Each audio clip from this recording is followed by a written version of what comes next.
नमस्कार दोस्तों, कैसे आप सब। मैं स्मार्ट स्टडी विद घनश्याम में आपका हार्दिक स्वागत करता हूँ। आज हम बात करेंगे राजस्थान का इतिहास का बहुत ही महत्वपूर्ण टॉपिक है राजस्थान का एकीकरण। तो एकीकरण की क्लास शुरू करने से पहले जो चैनल पे नए हैं वो चैनल को आप सब्सक्राइब कर लो।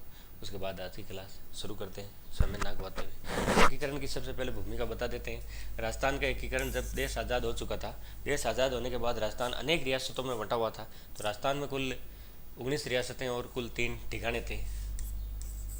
19 रियासतें और 3 ठिकाने।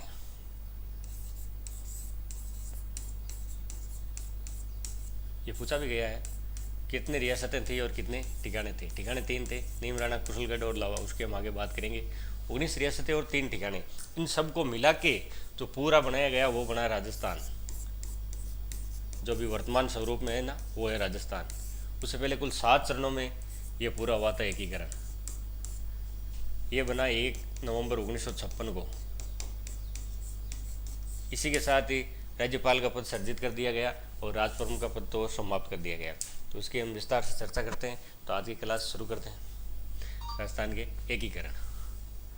तो राजस्थान का एकीकरण जो है उसकी पहली भूमिका क्या है। राजस्थान शब्द का प्रथम प्रयोग विक्रम संवत 682 के बसंतगढ़ शिलालेख जो सिरोही में है वहाँ मिलता है। खिमल माता के मंदिर के पास लगा हुआ है। बसंतगढ़ शिलालेख में राजस्थानादित्य शब्द का उल्लेख भी मिलता है। 26 जनवरी 1950 को संवैधानिक रूप से इस मरु प्रदेश का नाम राजस्थान रखा। राजस्थान अपने वर्तमान स्वरूप में 1 नवंबर 1956 को आया। उससे पहले क्या था उसकी हम बात करेंगे। राजस्थान का एकीकरण 7 चरणों में पूर्ण हुआ। एकीकरण की प्रक्रिया में ध्यान रखना 8 वर्ष 7 महीने व 14 दिन इतना समय लगा एकीकरण पूरा करने में। 7 चरणों का जो एकीकरण था, शुरुआत हुई थी 18 मार्च 1948 को और 1 नवंबर 1956 को समाप्त हुआ। तो जो इसकी ड्यूरेशन थी वो 8 साल 7 महीने और 14 दिन। ये ध्यान रखना भाई, ये पूछा भी गया है। एकीकरण के समय राजस्थान में 19 रियासतें थी तथा 3 ठिकाने थे तथा एक केंद्र शासित प्रदेश था। इसको तो आप इंपॉर्टेंट लगा लो, कौन सा था? अजमेर। कौन सी श्रेणी का था? सी श्रेणी का। राजस्थान की प्राचीनतम रियासत मेवाड़ थी, उदयपुर रियासत। राजस्थान की नवीनतम रियासत झालावाड़ थी। सर्वाधिक जनसंख्या वाली वो जयपुर थी। जयपुर को तो आप ऐसे याद रख लेना, आज भी सर्वाधिक जनसंख्या है वो जयपुर में ही है। सर्वाधिक क्षेत्रफल वाली वो मारवाड़ जोधपुर थी। ये भी जो आज भी सर्वाधिक क्षेत्रफल है वो मारवाड़ का जैसलमेर का ही है। तो जैसलमेर मारवाड़ रियासत के अंदर आता था। सबसे कम जनसंख्या व सबसे कम क्षेत्रफल वाली रियासत वो शाहपुरा थी। शाहपुरा सबसे छोटी थी और जनसंख्या भी सबसे कम थी।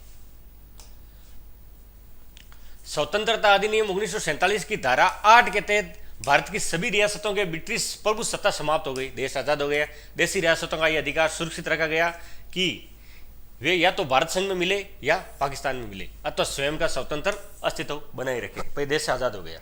जो राजा महाराजा थे उनको यह ऑफर किया गया। उसी समय हिंदुस्तान और पाकिस्तान 2 भागों में विभाजित हो गया कि जो हिंदुस्तान में रहना चाहते हैं वो हिंदुस्तान में आ जाए, जो पाकिस्तान में रहना चाहते हैं वो पाकिस्तान चला जाए, या फिर जो अलग रहना चाहिए भाई हम तो अलग ही राज्य बनाएंगे वो भी अलग रह सकते हैं। ये उनकी प्रस्ताव रखा गया।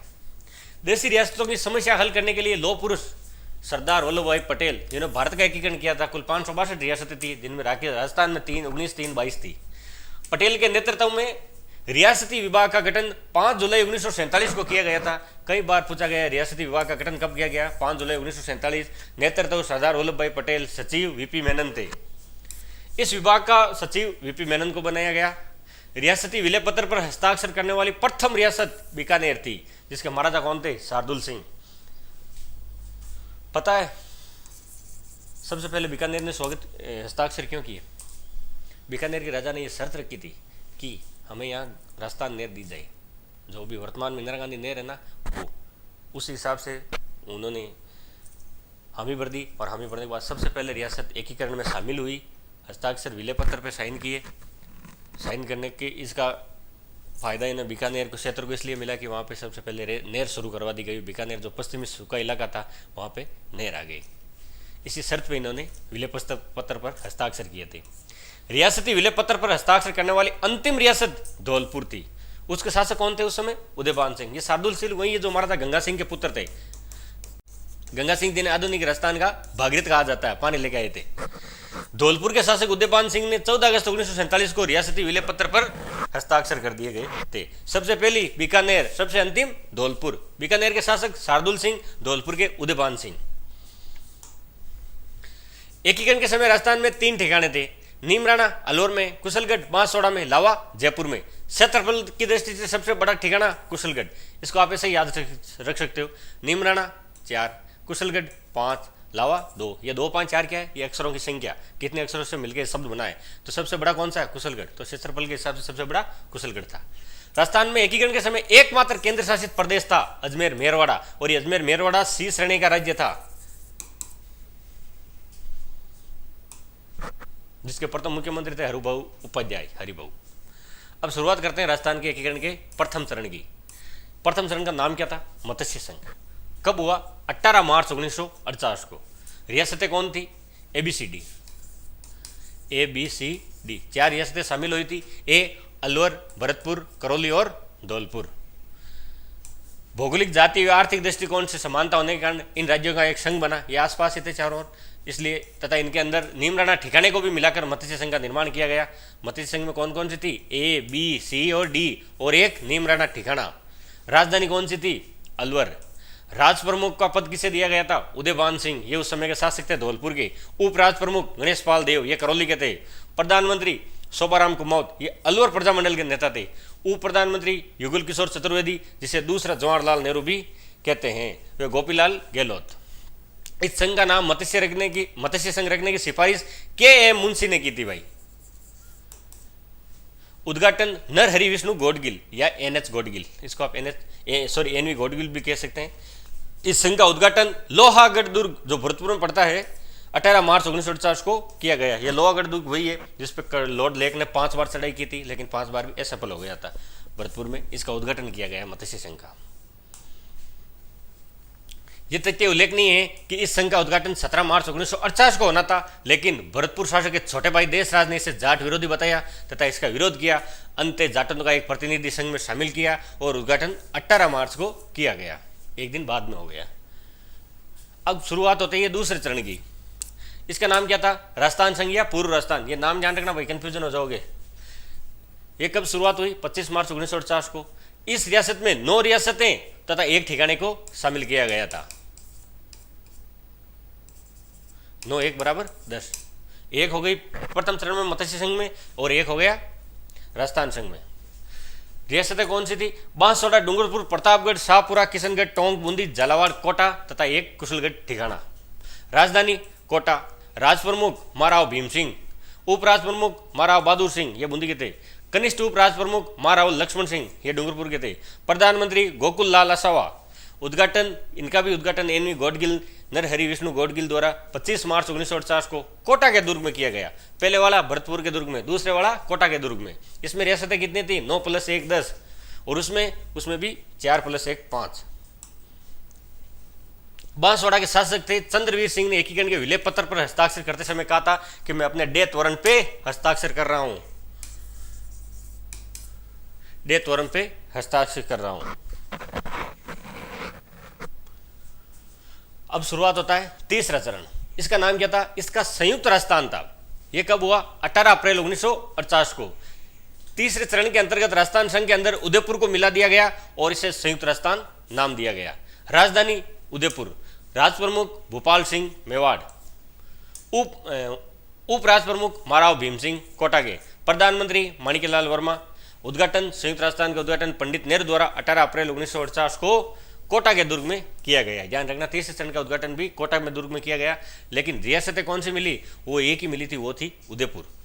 भाई मत्स्य संघ, पूर्वी राजस्थान संघ, और उसके साथ एक और मिल गई उदयपुर, और उदयपुर के साथ ही इसका नाम क्या हो गया? संयुक्त राजस्थान। अब है चौथा चरण।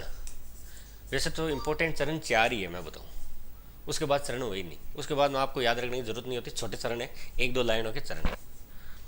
इसका नाम वृहत राजस्थान। यह कब हुआ? 30 मार्च 1949 को। इसमें संयुक्त राजस्थान के अंदर रियासतें कौन सी थी? JJJB, मतलब जयपुर, जोधपुर, जैसलमेर और बीकानेर। इसके अलावा एक ठिकाना, कौन सा? लावा। राजधानी जयपुर। श्री सत्यनारायण राव समिति की सिफारिश पर जयपुर को राजधानी बनाया गया। महाराज प्रमुख भोपाल सिंह मेवाड़, राज प्रमुख सवाई मान सिंह दीती, ये जयपुर के थे। उप राज प्रमुख भीम सिंह कोटा, प्रधानमंत्री हीरालाल शास्त्री, ये वही कोटा वाले याद रख लेना, दूसरे चरण और तीसरे चरण वाले ये। उद्घाटन वल्लभ भाई पटेल द्वारा जयपुर में किया गया तथा इनमें नियमानुसार विभागों का आवंटन हुआ। ये इंपॉर्टेंट लगाओ भाई, देखो न्याय विभाग ये जोधपुर को दिया गया, शिक्षा विभाग ये बीकानेर को दिया गया, वन विभाग कोटा को, कृषि विभाग भरतपुर को तथा खनिज विभाग उदयपुर को।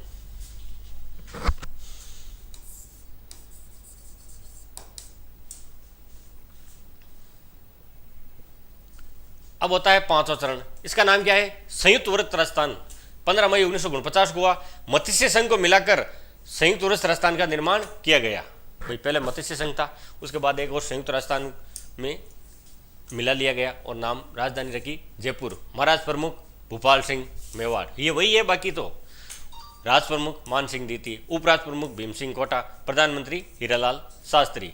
शंकर देव राय समिति की सिफारिश पर मत्स्य संघ का विलय व्रत राजस्थान में करके संयुक्त व्रत राजस्थान बनाया गया। इसका उद्घाटन वल्लभ भाई पटेल द्वारा किया गया। अब होता है छठा चरण, नाम राजस्थान संघ। 26 जनवरी 1950 राजस्थान संघ का निर्माण वृत्तर राजस्थान में सिरोही की जो आबू और देलवाड़ा को छोड़ के मिलाया गया, पूरा सिरोही मिलाया गया। आबू और देलवाड़ा नहीं मिली थी, ध्यान रखना छठे चरण में। ये कई बार पूछा गया है, आबू और देलवाड़ा का विलय कब हुआ?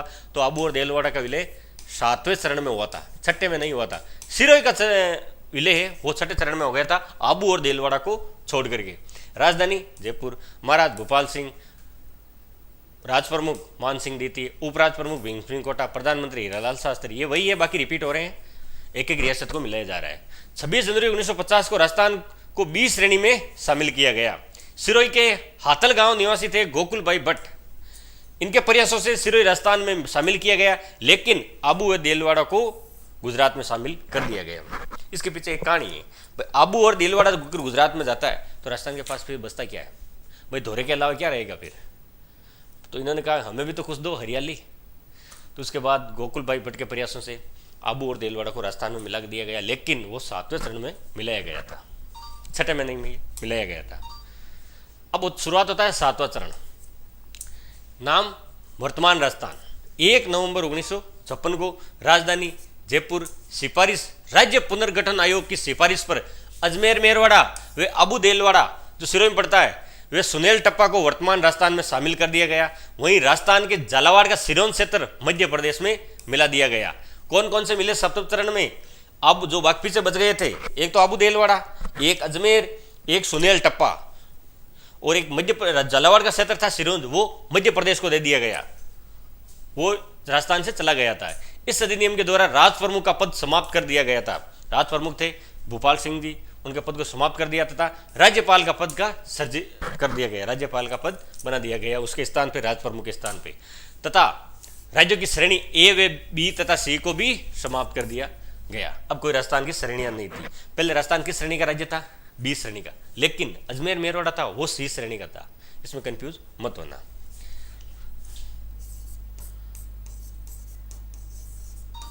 राजस्थान बी श्रेणी।